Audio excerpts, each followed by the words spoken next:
Hi everyone, Chris here from IELTS Advantage and welcome to our speaking challenge. Over the next 3 lessons, what we intend to do is help you improve your speaking ability to a band 7, 8 or even 9. So let's get going. What are we going to do in this challenge? So there are 3 videos and we're going to make it really simple. What we're going to do in video 1 is focus on part 1 of the speaking test, video 2, part 2 of the speaking test, and video 3, part 3 of the speaking test.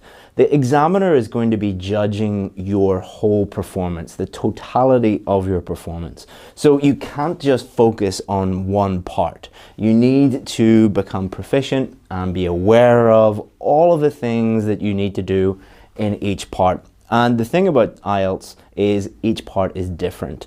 They're testing different things, different types of questions. So we're going to look at each of these individually.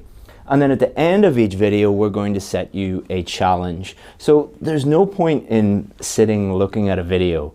You could look at every single video that related to IELTS in the world. There are thousands and thousands of videos online and on YouTube.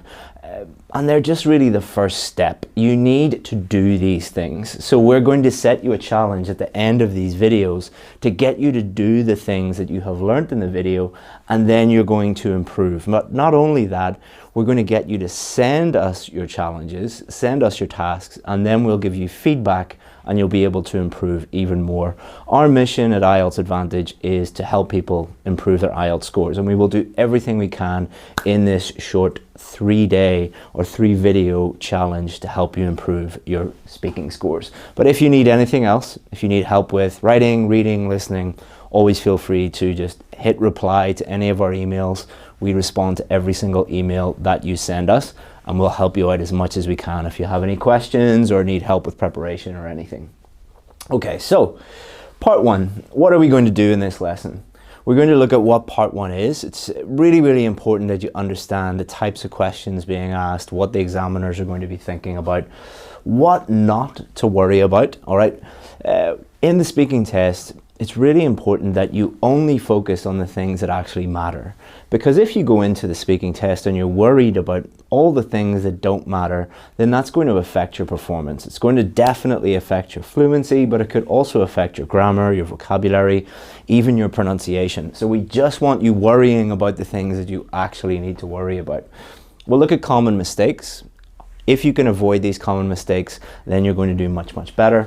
And then we're also going to look at a real student who got a band 8 in her speaking test and show you some good answers and answers that could be improved to really demonstrate what needs to be done. And finally, we're going to give you that challenge. Okay, so what is part 1? The most important thing to remember about part 1 is it is about you. They're not going to be asking you questions about general knowledge or abstract ideas. They're just going to be asking you questions like your hometown, whether you study, what your job is, your likes and dislikes, what you do in your free time. So the best way to think about this is, imagine you started a new job or started a new English class and you met a person for the first time. Just small talk, everyday chit chat, just getting to know someone.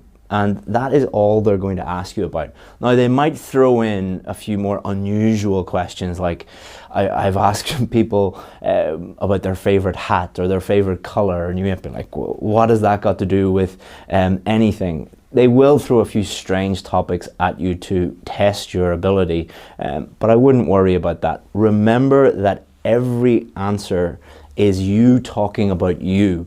So the important thing is you can't get it wrong. It's impossible to get any part 1 questions wrong because they are asking about you and you know more about you than anybody else.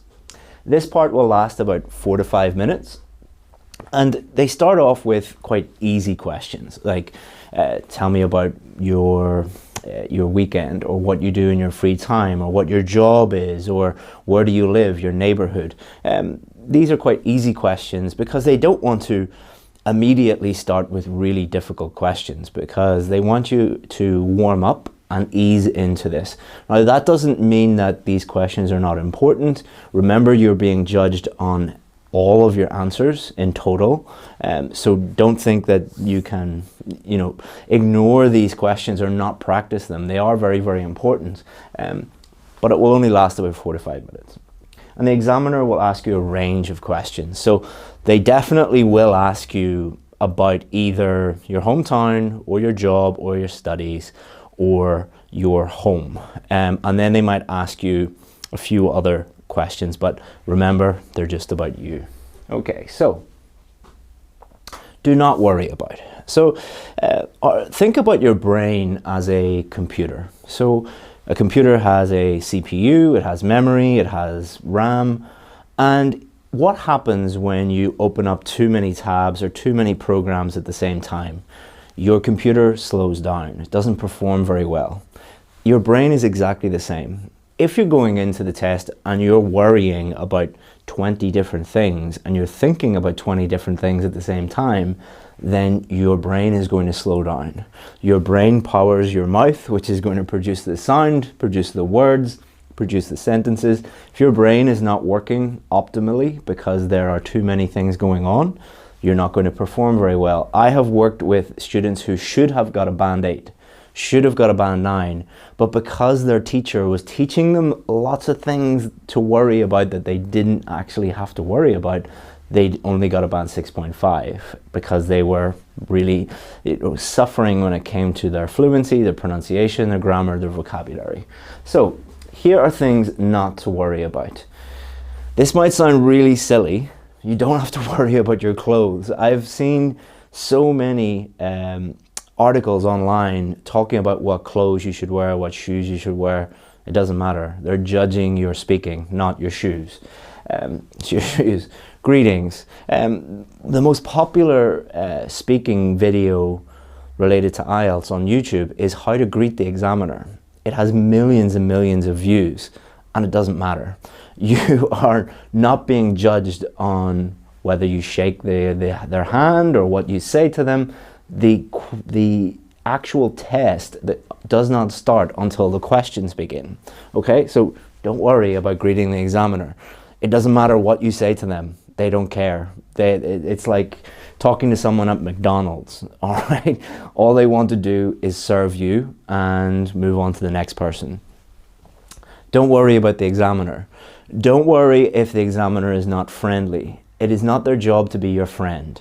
It is not their job to make you happy. It is their job to listen to you and to give you an accurate band score.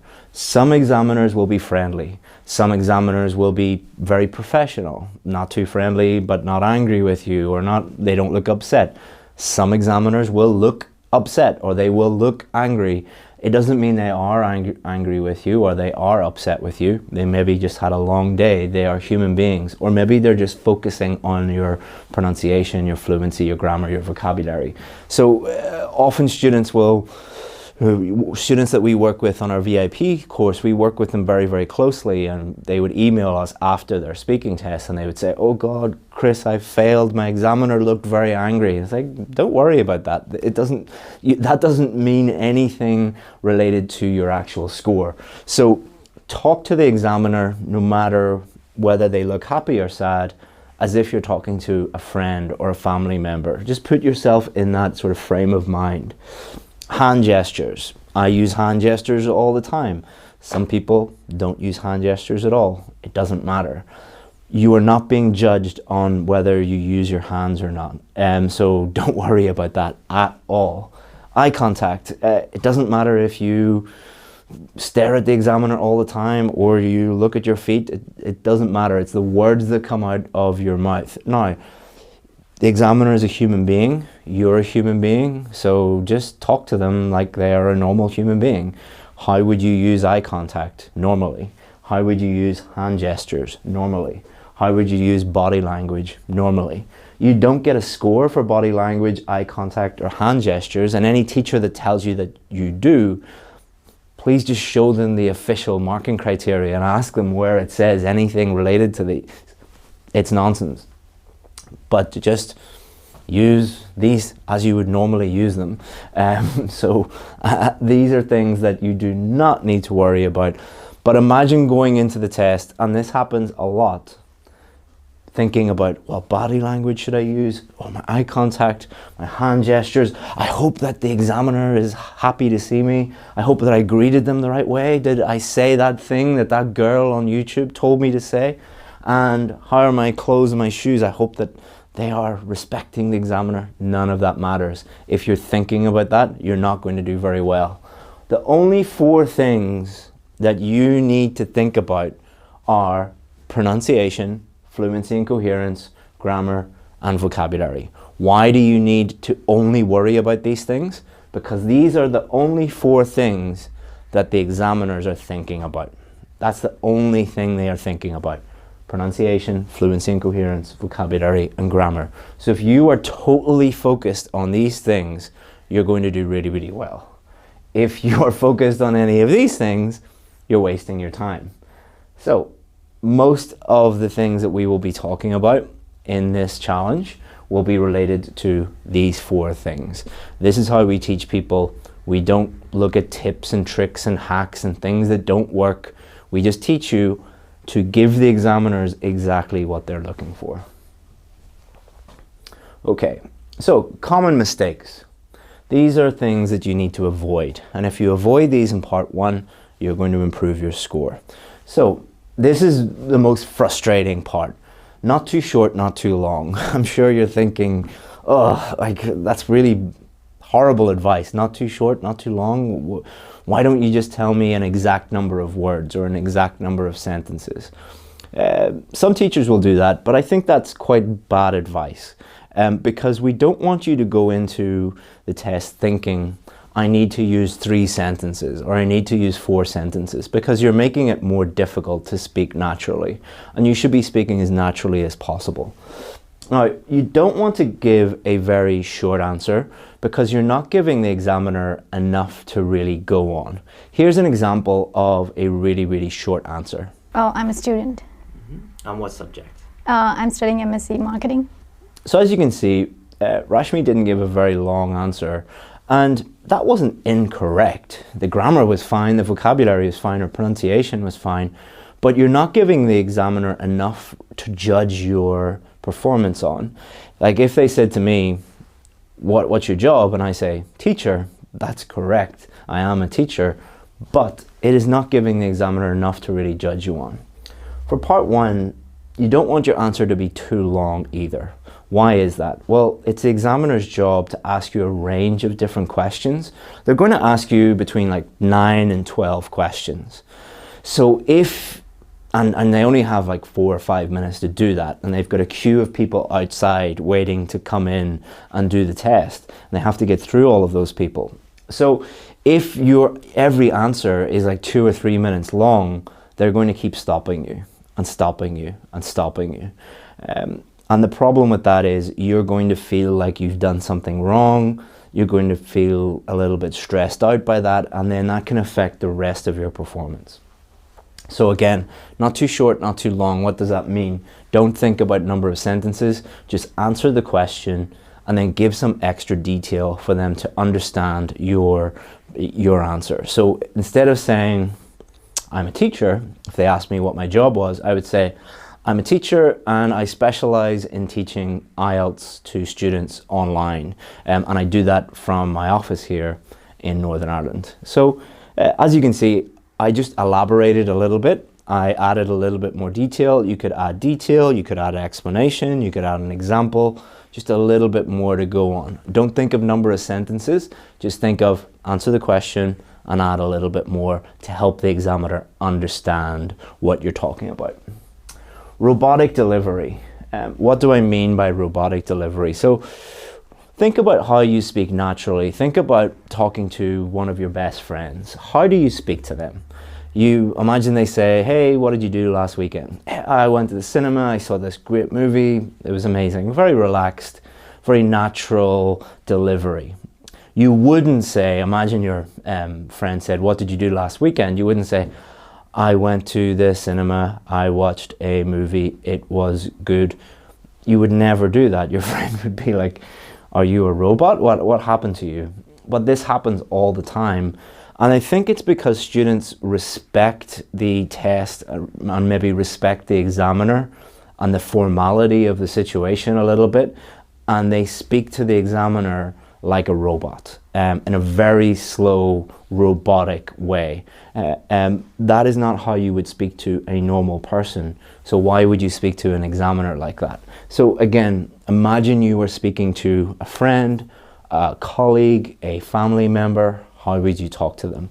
That is going to help you improve your fluency, but also it kind of frees up your brain, and you're more relaxed, and you can avoid grammar mistakes, avoid vocabulary mistakes, and your pronunciation will be much smoother as well. You'll be easier to understand.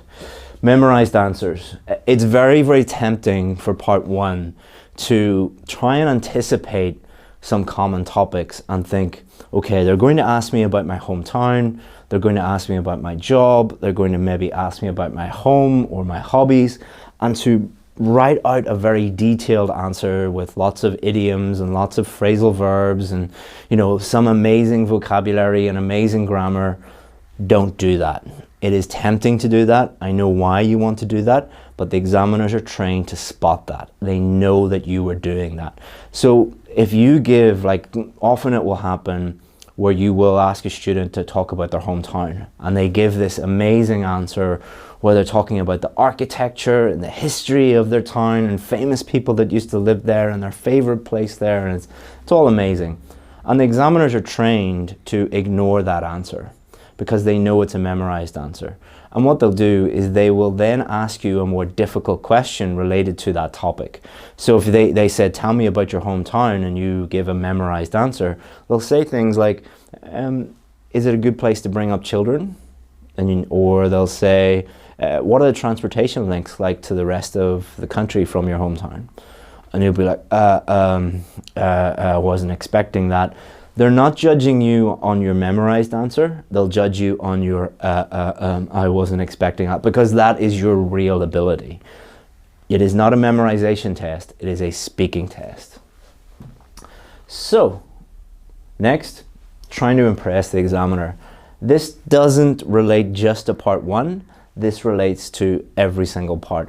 The examiners are not stupid. They are trained professionals who have been trained to spot when you are trying to impress them or trying to show off.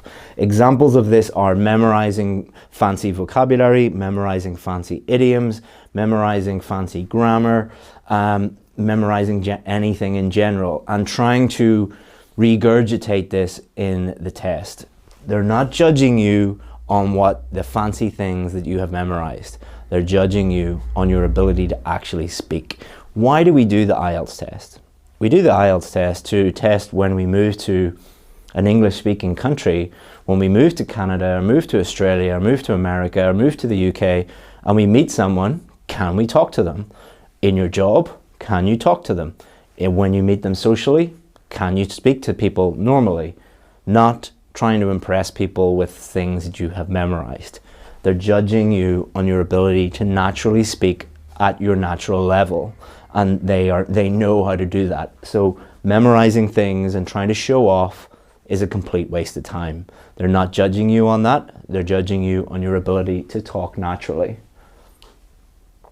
So, part one, best practices. These are things that you need to focus on. These are things that you need to be aware of, that you need to practice, that you need feedback on. And if you do all of these things, you will really, really improve, and you will perform to the best of your ability.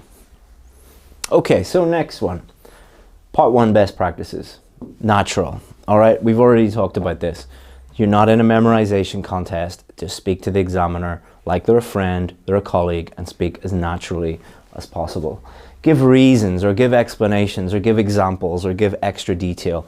That is going to help you develop your answer. So instead of saying, what do you do at the weekend? I went to the cinema. Which cinema did you go to? Why did you go there? Which movie did you see? What did you think of that movie? What was the character like? Who did you go with? You don't have to answer all of those questions, but those are just some examples that you could use to help you develop your answer by giving reasons, by giving extra detail. So you're not being judged just on fluency, you're also being judged on coherence. So what does coherence mean? Well, for the purposes of the speaking test, coherence means, did you actually answer the question? So if they asked you about what did you do last weekend, tell them what you did last weekend, not what you're going to do next weekend or what you had for dinner last night. Like, you need to actually answer the question. That might sound really obvious and really straightforward, and duh, Chris, why are you telling us that? You would not believe the number of students who memorize a bunch of answers and then try and fit their answer that they have memorized to suit the question. Don't do that. Just answer the question that they've asked. How do you do that? Literally answer the question and then develop your answer. You'll always answer the question if you follow that. I've already talked about this. Develop your answer by giving explanations, giving examples, giving extra detail, and talk about things specifically, all right? When they ask you about a specific thing, don't talk generally about that topic, actually answer the question that they're talking about. So if they ask you, for example, about your hometown, is it a good place to bring up children? Don't talk about, you know, oh, the architecture from 1789 and the history and the founding father.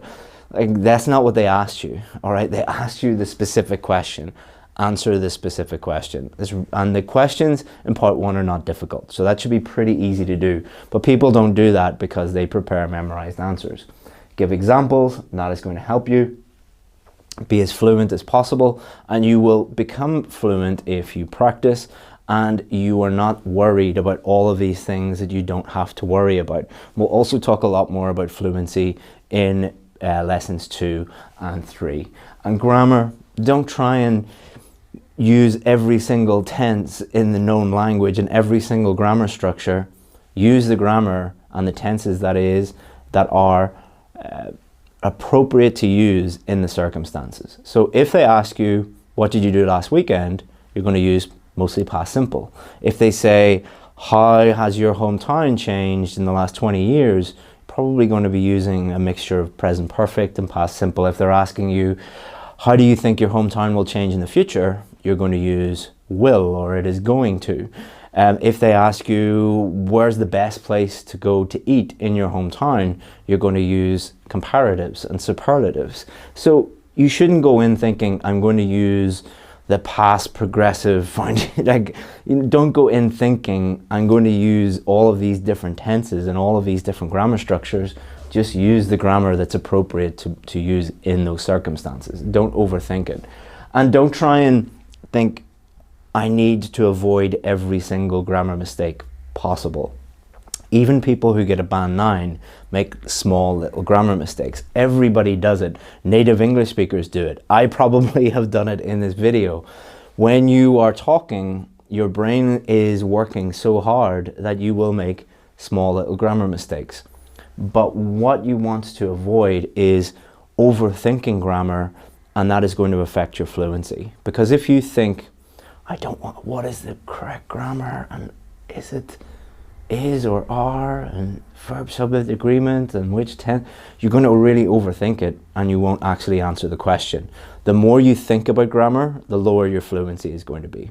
The less you think about grammar, the higher your fluency is going to be, and you'll probably make the exact same number of grammar mistakes. Avoid as many mistakes as you can, but don't overthink.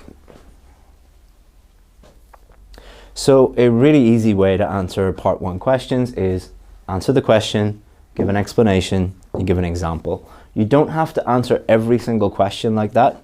In fact, I would encourage you not to answer 100% of questions like that, because some of them you won't be able to think of an example, or some of them won't need an explanation. But if you practice using that, most of your answers, you will be able to answer them in that way. So for example, if someone asked me about my degree, I studied law. Why did you study law? So what did you study? I studied law at university because I wanted to be a lawyer. So that's my explanation. And then I would give an example. So when I left, I became a lawyer, and I worked in the City of London as a commercial lawyer for about 3 years, and then decided to become an IELTS teacher, which is a true story. Okay, so That's how you answer a question, but you don't have to stick to that, but it'll help you if you practice that way. Okay, now I want you to listen to a student who got a band 8 and listen to some of her answers. Some of them are really, really good answers. Some of them could do with a little bit of improvement, but I just want you to listen to them and think about her answers and how she has answered these questions. So now let's talk about travel. Do you like to travel? Yes, I do.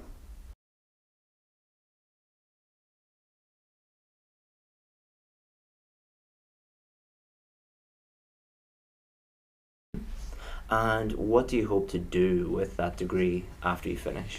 Oh, I hope to work as a data scientist in the future, yeah.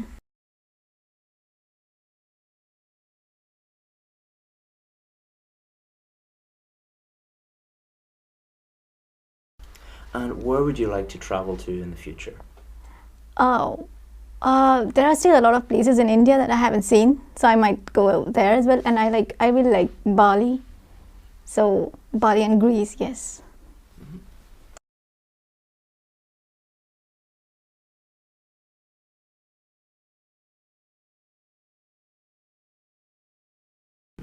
Is traveling abroad very popular in your country? Oh yes, it is. It is quite popular. So people mostly go travel during the summer, but it's always summer in India. So yeah, I think movies have a huge role to play in it because they show all these destinations where there's snow-covered mountains and all, and that's very fascinating for us because we don't really get snow, at least not where I come from.